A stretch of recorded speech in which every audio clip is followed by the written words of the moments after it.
오늘 이 본문 말씀은 이제 본격적으로 하나님께서 사무엘을 부르시는 장면이 기록되고 있습니다. 사무엘이 어린 시절 엘리 선지자 앞에서 여호와를 섬길 때 그 배경이 어떻냐면요, 여호와의 말씀이 희귀하고 이상이 흔히 보이지 않는 소위 하나님이 침묵하는 시기였습니다. 이것을 다시 말하면 그 어느 때보다 하나님의 말씀이 가장 필요한 시기였습니다.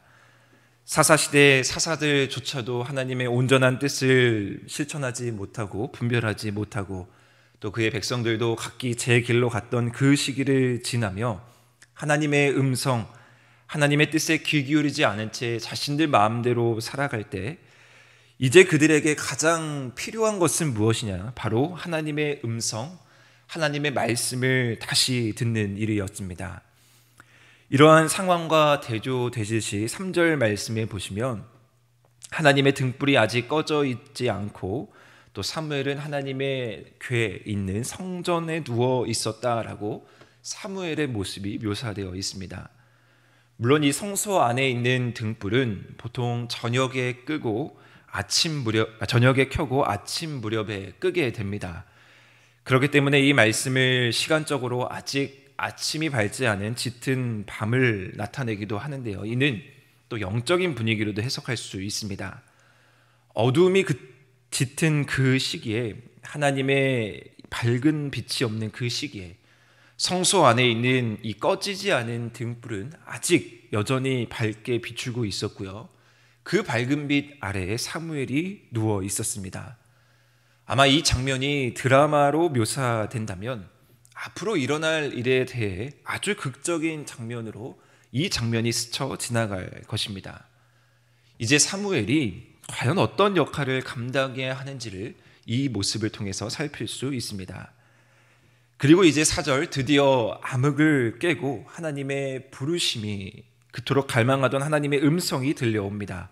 여호와께서 사무엘을 부르시는지라. 그런데 이 이야기가 또 흥미롭게 전개됩니다. 어린 사무엘은 누군가 자기를 부르니 이렇게 대답합니다. 내가 여기 있나이다. 어떤 소리가 분명하게 들렸기 때문에 그것에 대한 응답이었을 것입니다. 그러나 사무엘은 그것이 하나님의 소리인 줄은 알지 못합니다. 당연히 그 주변에 있었던 자신을 성소에서 기르게 하고 성소에서 가르침을 줬던 엘리 제사장의 음성이라고 생각했던 것입니다. 그렇게 사무엘은 어떤 부르심에 의해 엘리에게 나아갑니다. 한 번, 두 번, 세 번째까지 부르심에 그 부르심이 하나님의 음성인 줄 알지 못하고 계속 엘리에게 나아가죠. 그런데 이 세 번의 부르심 있을 때 이제 엘리가 무언가 이상한 것을, 낌새를 느끼게 됩니다. 세 번이나 엘리가 사무엘을 부른다고 착각하는 그 사무엘의 모습에, 사무엘을 부르신 저 분이 누구인가? 그것을 엘리가 먼저 깨달았던 것이고요, 그 음성은 바로 오늘 본문에 나와 있듯이 하나님의 음성, 여호와의 부르심이었습니다. 그렇게 엘리는 이제 사무엘에게 다시 한번 지시를 합니다. 그가 너를 다시 부르시거든 여호와여 말씀하옵소서, 종이 듣겠나이다 라고 대답하라고 일러줍니다. 그리고 하나님께서는 또 네 번째 사무엘을 부르시고요, 사무엘은 엘리의 말대로 그대로 이야기합니다. 이제 하나님께서는 사무엘에게 말씀을 허락하십니다. 그런데 하나님께서 사무엘에게 주신 가장 첫 번째 말씀은 무엇이었냐면요, 자기를 지금까지 가르쳐주고 보살펴줬던 엘리 선지자 집안에 대한 심판의 예언이었습니다.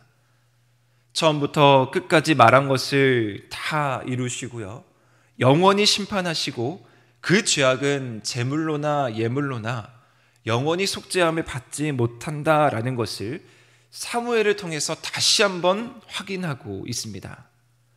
당연히 이 말씀을 들은 사무엘은 두려웠을 것입니다. 엘리 제사장에게 내가 어떻게 이 말을 전할 수 있겠는가? 지금까지 나를 보살펴주고 내가 성소 안에서 자랄 수 있게 베풀어 주신 분인데 내가 어찌 그에게 심판을 전할 수 있겠다, 이런 생각이 분명히 사무엘에게 있었을 것입니다. 그런데 이번에도 엘리가 먼저 움직입니다. 하나님께서 너에게 무엇라 말씀하셨는가? 숨기면 하나님이 너에게 벌을 내리실 테니 숨기지 말고 나에게 다 이야기를 해라. 이에 사무엘은 조금도 숨기지 않고 있는 그대로 모든 이야기를 엘리에게 전하고요. 엘리는 겸허하게 하나님의 뜻을 이제 받아들입니다. 엘리는 이렇게 고백하죠. 여호와께서 선하신 대로 하실 것이다 라고 고백하며 이제 겸손하게 자신의 두 아들 그리고 자신의 죽음을 기다리게 됩니다. 그리고 나서 이 에피소드가 있은 후에 마지막 19절 20절 말씀에 보면요, 이렇게 기록되어 있습니다.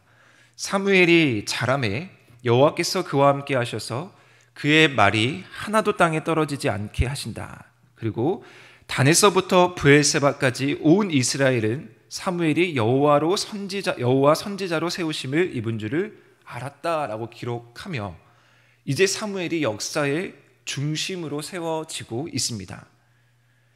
사무엘이 본격적으로 하나님의 부르심을 받고 선지자로 세움을 받는 과정에 하나님께서는 왜 밤중에 이 사무엘을 부르셔서 엘리 가문을 심판을 예언하시는 이 난감한 이야기를 왜 하나님께서는 굳이 하셨을까라는 고민을 하게 되었습니다. 수없이 많은 예언, 사무엘에게 그냥 너에게 선지자의 직무를 주겠다라고 분명하게 이야기하면 되는데 같은 공간, 자신을 길러준 그 성소 안에 있었던 이미 엘리가 알고 있었던 그 내용인 엘리 가문의 심판을 다시 한번 사무엘에게 하신 이유는 무엇일까? 앞으로 이 말씀은 아주 큰 교훈을 담고 있습니다. 이것은 단순히 사무엘과 어떤 엘리의 인간적인 관계적인 문제가 아니었던 것이죠. 이것은 하나님과 이스라엘 백성 전체의 문제입니다. 이 말씀을 통해 앞으로 이스라엘이 어떠한 길을 가야 하는가, 그것을 분명히 제시하고 있는 것입니다. 죄로 말미암은 하나님의 이 진노는 그 누구도 예외가 없음을 사무엘이 선지자로 세워지는 첫 번째 과정에 온 이스라엘에게 분명히 선포하고 있는 것입니다. 사무엘은 하나님의 말씀을 그저 있는 그대로 전달했습니다.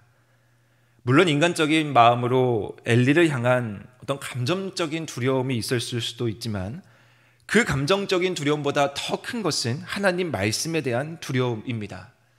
그것을 누가 분명히 알았냐면요, 엘리가 분명히 그것을 알았습니다. 사무엘에게 전했던 말씀과 같이 하나님은 처음부터 끝까지 자신이 말씀하신 것은 그대로 모두 다 이루시는 분입니다. 그리고 이제 성장한 사무엘과 함께 하나님은 어떤 일을 행하시냐면요, 그의 말이 하나도 땅에 떨어지지 않도록 일하시고자 합니다. 그러면 사무엘이 엘리에게 심판을 예언한 이 사건은 그 누구도 피해갈 수 없고 그 누구도 예외가 아님을 이스라엘 온 백성에게 경고하고 있는 것입니다. 그렇게 온 이스라엘 백성들은 자연스럽게 하나님의 말씀을 대언받은 사무엘이 어떤 역할을 하고 선지자로서 이제 가감없이 하나님의 말씀을 전할 때 그것을 지키지 않으면, 그것을 행하지 않으면 어떻게 되는구나를 분명하게 깨달을 수 있었던 것입니다. 이스라엘 백성들은 자연스럽게 이 이야기를 통해 하나님의 말씀을 붙들어야만 살 수 있구나를 깨닫게 되는 것이죠. 사사시대에 각자 자기의 소견대로 행하며 자기들이 옳다고 여겼던 그 백성들에게 엘리 제사장의 이 멸망을 통해 하나님께서는 분명하게 이스라엘 백성들에게 주시고자 하는 메시지가 있었습니다. 그런데 그것은 또 한편으로 다르게 생각하면요, 심판의 메시지만은 아닙니다. 하나님이 하나님 되심을 인정하면 하나님 말씀을 순종하고 있는 그대로 그 말씀을 받아들이면 분명히 이스라엘 백성들에게도 또 다시 기회가 주어진다라는 희망의 말씀이 될 수 있죠. 21절 말씀에 보면 다시 나타나신다라는 말씀이 있습니다. 여호와께서 실로에서 다시 나타나시고 여호와가 사무엘에게 자기를 나타내 보여주십니다. 앞서 여호와의 말씀이 희귀하고 여호와의 말씀이 들리지 않고 하나님께서 침묵하셨던 그 침묵을 깨고 이제 하나님께서는 다시 나타나셨습니다. 그런데 다시 나타나셨을 때 분명한 조건을 가지고 나타나셨죠. 가감없이 처음부터 끝까지 자신이 말씀하신 모든 것을 이제 이루신다. 그리고 그 통로의 역할을 이제 사무엘이 감당하게 하는 것입니다. 여기서 우리는 올바른 선지자의 역할을 알 수가 있습니다. 수많은 거짓 예언자들, 수많은 거짓 선지자들이 존재하는데요. 선지자는 사람들이 듣기 좋은 소리를 하는 사람이 아닙니다. 하나님의 말씀을 있는 그대로 전하는 자가 바로 올바른 선지자이고요. 그 역할을 감당하지 못하면 언제든지 선지자 또한 하나님의 심판을 받는 것을 분명히 하나님을 교훈하고 있습니다. 그렇기 때문에 이스라엘 백성들은 다시 그들에게 주어진 이 기회를 붙잡아야 되고 순종해야 함을 오늘 사무엘상 3장 말씀을 통해 살펴볼 수 있습니다. 가장 하나님의 음성이 필요했던 이 시기에 하나님은 아주 적극적으로 사무엘을 4번이나 찾아가셔서 그분의 음성을 들려주십니다. 그리고 하나님은 자신이 계획하신 뜻을 아주 철저하게 다 이루고자 합니다. 하나님이 늘 우리 삶 가운데 필요하고요. 하나님을 늘 다시 나타나고 우리 삶 가운데 나타나기를 간구하는 이때에 우리는 이 말씀을 통해 가감없는 하나님의 말씀을 올바르게 분별할 수 있는 지혜를 구하기를 소망합니다.